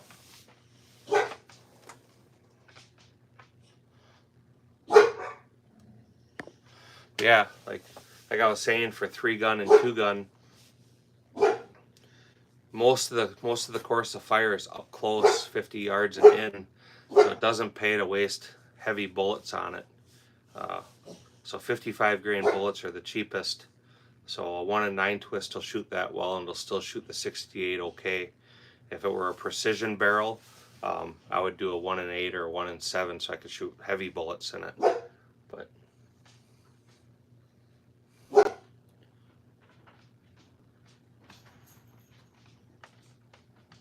yeah, so that's what's in there right now. That's what every chamber I have is a wild chamber, with the exception of my 600-yard gun, and that's a 223 barrel. So, and that's just, I've had that barrel for a long time. I had Shiloh cut that barrel for me years ago. That's getting close to being time to change it out, but it's not quite there yet.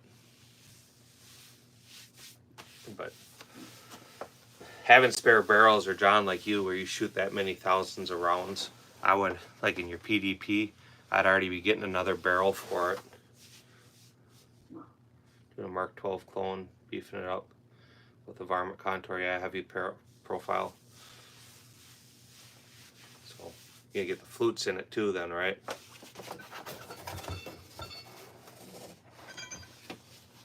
Do a heavy barrel with the flutes.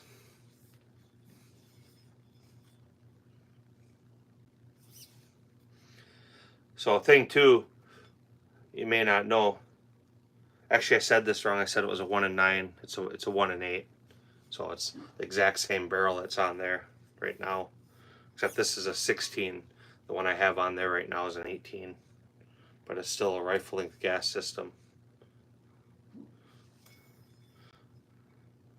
Stainless barrels don't last as long as chromoly or any of that stuff.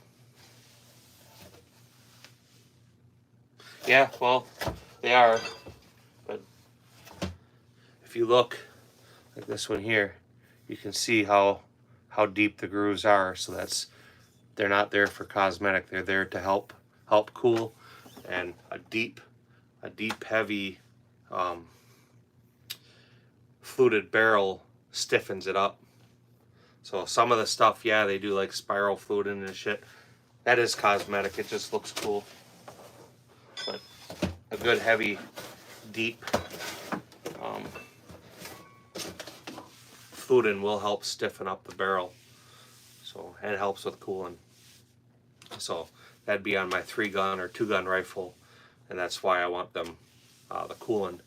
The stainless steel barrels, they're faster than a chrome bore or just a standard steel barrel, but the stainless doesn't last as long. Yeah, I admit I bought barrels. I bought my middle son on his AR I bought him a Yankee Hill barrel, and it's got like the dimple fluting in it, and that absolutely was about looks to me. It looks cool. It's a good barrel.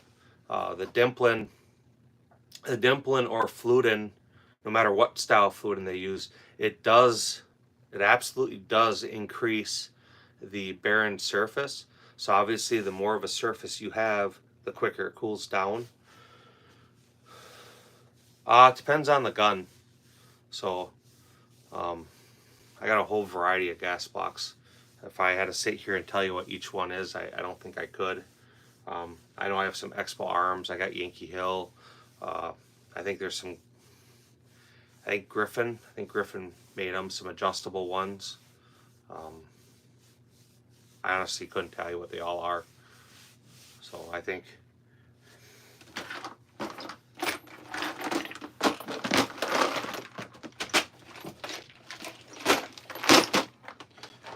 let's see what I have.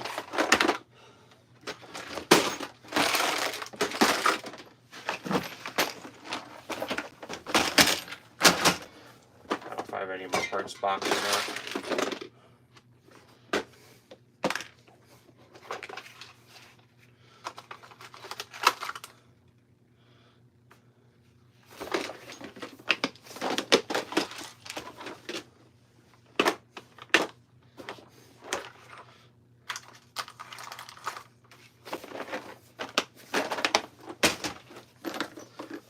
If they're not in the parts box, then they're going to be in the part drawer. There's a couple in here.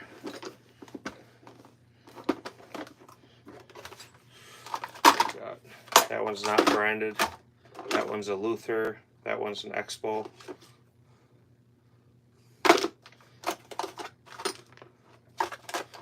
If you guys have ever used them, but the dimple jigs for installing them.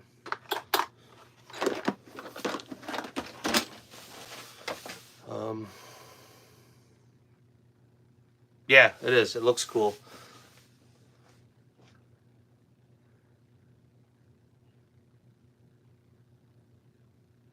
Yeah, I got them. I got bench vise here. I got every block that goes with it. I got the Magwells. I got the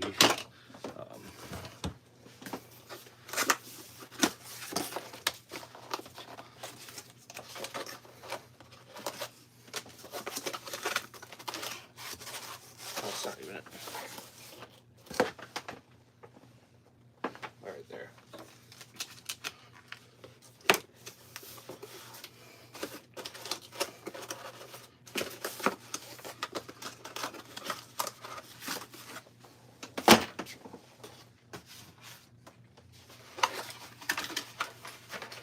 I have the aluminum ones, I got the plastic ones, I got the AR-10 ones, the AR-9 ones.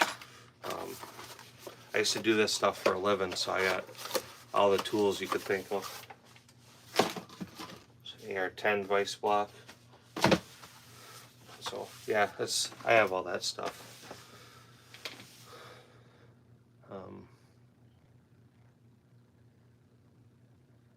I think I may have a Seekins or two too.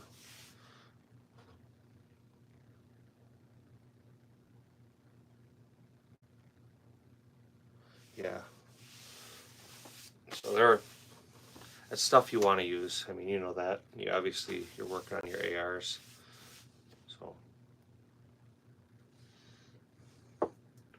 the wild chamber is the way to go with anything now. The 1-in-8 twist is kind of the best twist rate. In an AR-15, unless you're going to single feed it, it's hard to load 77 grain or even the 72 grain, depending on who's making it, short enough to cycle in a 5.56 gun. So the 1-in-7 twist it's okay, but 1-in-8 twist is usually the best twist. It shoots 55 grains okay. It shoots the 68 grains okay. It shoots like a 62 grain pretty good.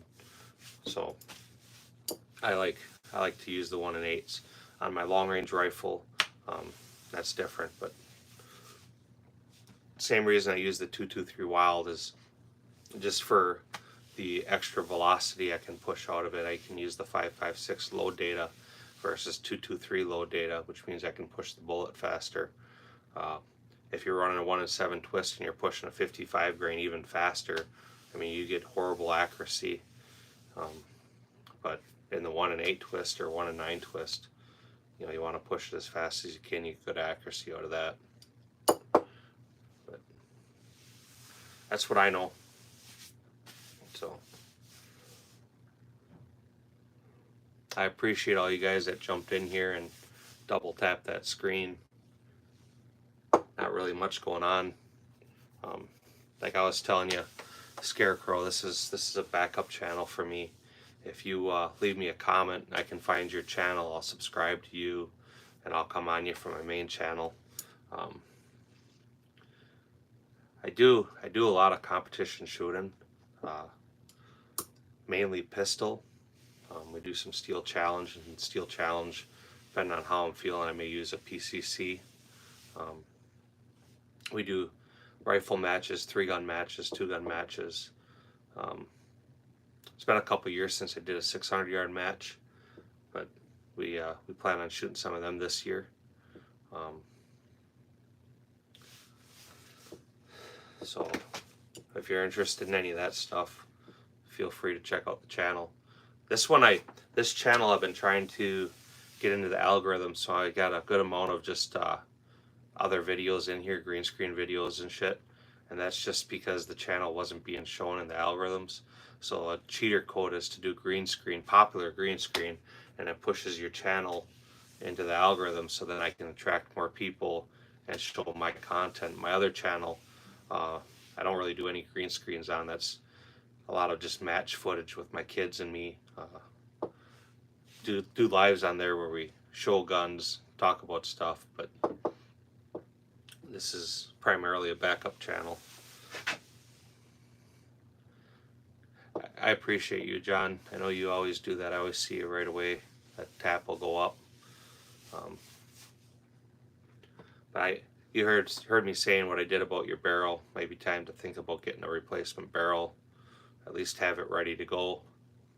So even with making one of my Glocks, you know, I just changed the barrel on that. I should have the bore scope in here. It's in the garage.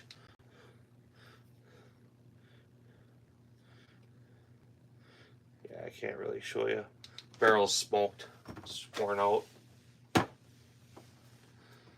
So I got swapped out. Arizona Kid, how are you doing, man? I did just a quick live a little while ago. I was cleaning my son's rifle for next weekend. You know, we started talking about barrels and shit. So nothing really much going on here.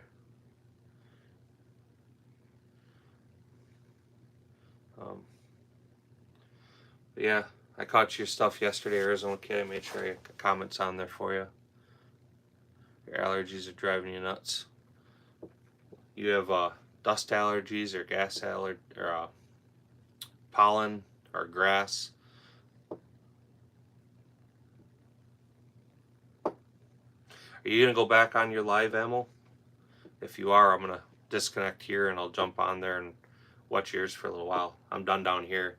I'm gonna come back down a little while and do some loading, but if you're gonna jump back on there, let's get your hours up. Any of you that are watching, of course, I see we're rolling down to a few people, but if you haven't subscribed, consider subscribing. Consider subscribing to the other channels that are in here. Arizona Kid, Official Ammo Alchemist, Combal Alchemist, if I said that right, and John Winks, of course. So these guys are all good people. Not a Sponsor was in here earlier too. He's another good channel. All good people. All good people. You're on lunch break. So you got a few minutes left, huh? What's for lunch today? What'd you eat? My kid, my oldest, came over yesterday for Mother's Day. We made smoked chicken breasts with provolone, mozzarella, and some ham, thick sliced ham on top. The chicken was too thick to have a good sandwich, but I had some for lunch today. I just did barbecue on top of it. Oh God, that was fucking hot. Just shy of 700 subscribers. Peanut butter and jelly. Always in the house. You don't have any pets, do you? I don't remember. I'm pretty sure we've talked about it, but I don't remember if you said you did or not. Maybe you're just allergic to kids. That's a thing, you know. You could maybe convince your wife, say, hey, for my health benefit, they gotta go. I'm kidding, but change the comp on my shorty here too. I should put a stock on that. That's registered as an SBR, so I can put a stock on it. I've had that brace on it since it was a pistol, and I've never changed it. I like it. I wish it was like the Maxim. That's what I have intended on putting on there. They're expensive and I haven't ordered it. But that's actually one of my favorite guns to shoot. I'll just show you if you haven't seen it. It's my little pistol there. It's an EOTech on it with magnifier behind it. It's got an adjustable gas block on there, so it needed the gas turned down and the screw was stuck, so I took the gun all apart the other day, cleaned it because it hasn't been cleaned in a while. The last time we shot that, the accuracy fell off. So I cleaned the gun, I disassembled it, I put some Kroll on my adjustment screw, loosened it all up, cleaned it out really good.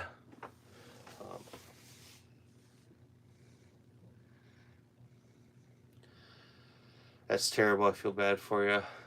I hate my family. They are mid. Don't say hate. Don't ever say hate, because then if something happens, they're going to come back and be like, you hated them. You got to do that. I love them, and I would be devastated if anything bad ever happened. No, I'm kidding. Families are great, man.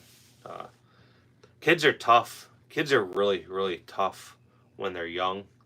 The older they get, the more dependent they get. You actually start missing the time when they were small and needed you all the time. It's kind of weird, you know. But like yesterday, like I was saying, my oldest came over and we made them smoked chicken breasts and had a really great afternoon, just chilled, sat outside, ate dinner outside. So I don't get that time very often. So I try to talk him into going to shooting all the time, and he wants to go, but he's young and he's working full-time job. He's in school full-time, and he's building a car, so he's got to really balance his time. But this two-gun match he wants to do, the gun he has that he's using, we used to use that for three-gun, and so it's been, I don't know, 5 or 6 years since he got to shoot three-gun. They don't have three-gun around here anymore, but they have this two-gun match, and then next month they have a USPSA shotgun-only match, so that's going to be fun. I built my Saiga 12 for that years ago, so to go out and just play with the Saiga 12 is gay. To go out and run the Saiga 12 in a stage is a whole lot of fun. All right, Arizona Kid, man, you be good, man. I'll catch you later. Ammo, you didn't answer the question. You gonna go back and do a live or not?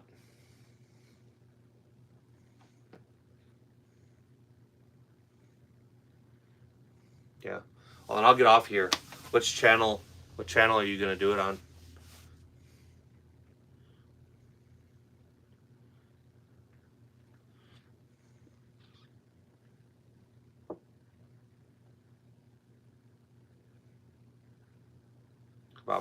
All right, man.